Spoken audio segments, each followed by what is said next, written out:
Ngayong araw nga guys, nakipagkita sa akin si Nana de Coco at hindi na ako nagdalawang isip para pumayag sa kanyang gusto.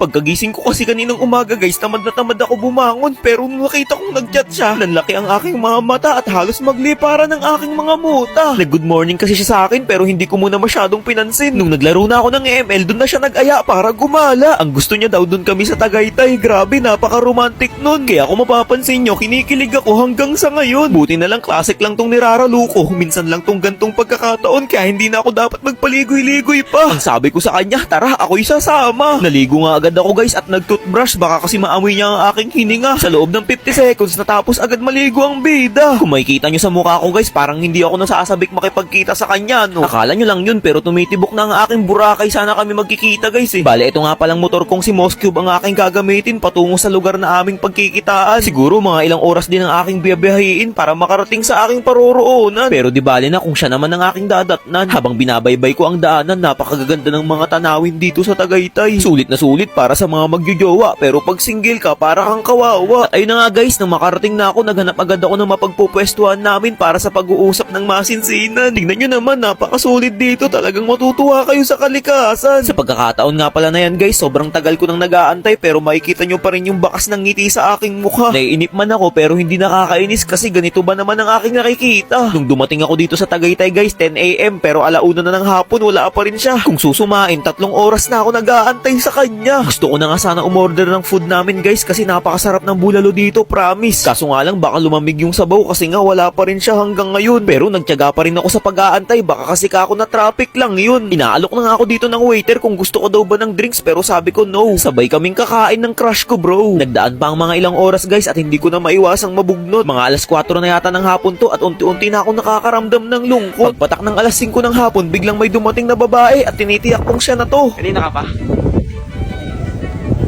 Napahiya pa ako guys, kala ko siya na talaga. Umuwi na lang ako at nawalan ng gana. Kung mahal ko yung tao, hindi ako magsisisi. Kahit magmukha akong tanga. Talaga? Ito todo ko, uubusin ko, hindi...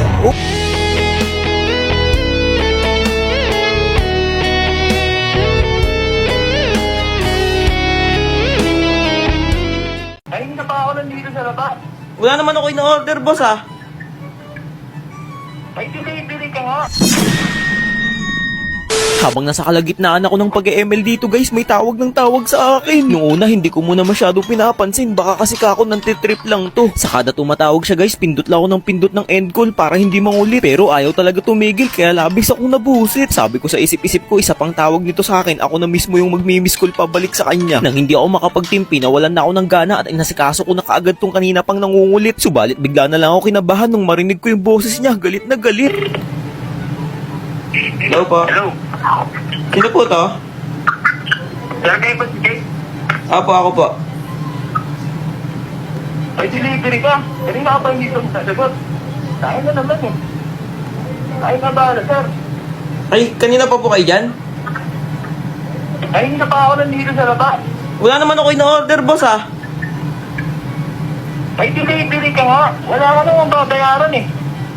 Sige po, wait lang po. Lalabas ako. Iba na yung tono ng boses niya guys, kaya nagdalawang isip ako kung lalabasin ko ba o hindi na. Pero syempre, gusto ko ring malaman kung ano ba yung dineliver na yun. Hindi na pa ako dito, sir ah. Sorry. Kagi ka. Wala pa akong order na ganyan. May nagpapadeliver nga. Kanina Tawag ako ng tawag sa'yo eh. Sorry. Wait lang, pipicturean ko. Request ng may-ari. Sige na. Sorry. Kagi, wala akong order na ganito. Pusa, hindi nakalagay. Sorry for what I've done to you. Nana de Coco. Putik. Kagi, ang cute guys. Anip. Saan natin? Di ba nakakagat to? Baka masungit to ah. Kagi, may sombrero pa. Guys, pinadala naman ni Nana de Coco. Nakalagay, ayun oh. Sorry for what I've done to you. Mali pa yung grammar mo. Pero ang cute, thank you. Tingnan nyo guys. Eee! Papangalanan ko to ng Moscube. Cute oh.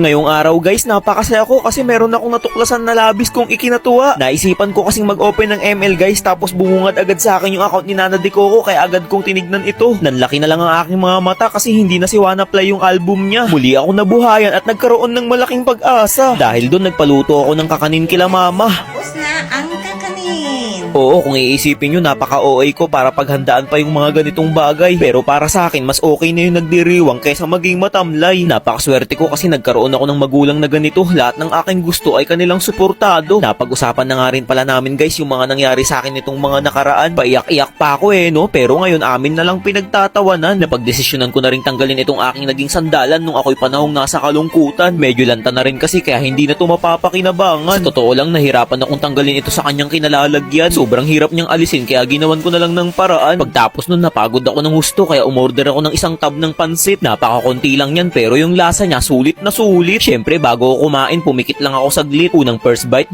sana bumalik ka sa akin ulit. Hindi, biro lang guys, kung talagang ayaw niya, di natin siya mapipilit. Ang mahalaga ngayon, wala na akong dapat pagselosan pa kasi kitang-kita nyo naman, napakalaki na ng aking tsansa para muling manumbalik kung anong mayroon sa aming dalawa. Kung susumain natin yung mga pinagdaanan ko sa mga nakaraan guys, talagang hindi ko kinaya. Napakahirap pala ng ganong sitwasyon kapag nakita mo yung dati mong minamahal, meron ng bagong kinakasama. Doon ko na-realize na tsaka mo lang pala makikita yung halaga ng tao kapag wala na sa piling mo. Yung tipong di mo na alam ang iyong gagawin tapos pati katawan mo hindi na halos kayanin. Nung time na yun, mas pinili ko na lang maging mapag-isa kaysa may kasama. Mabuti na lang nung mga oras na yun, palaging nandyan si mama para makinig sa bida. Isa lang ang masasabi ko sa mga pinagdaanan kong yun guys, lahat kakayanin kahit anong problema. Basta wag mong sosolohin at kung maaari magpatulong ka sa iba. Sobrang nagpapasalamat din ako kay Wanna Play kasi umamin siya sa akin at mas pinili niya ang pagkakaibigan namin. At para naman kay Nana De Coco, wala akong itinanim na kahit anumang sama ng loob sa'yo. Ang totoo, lagi ka pa rin laman ng aking puso.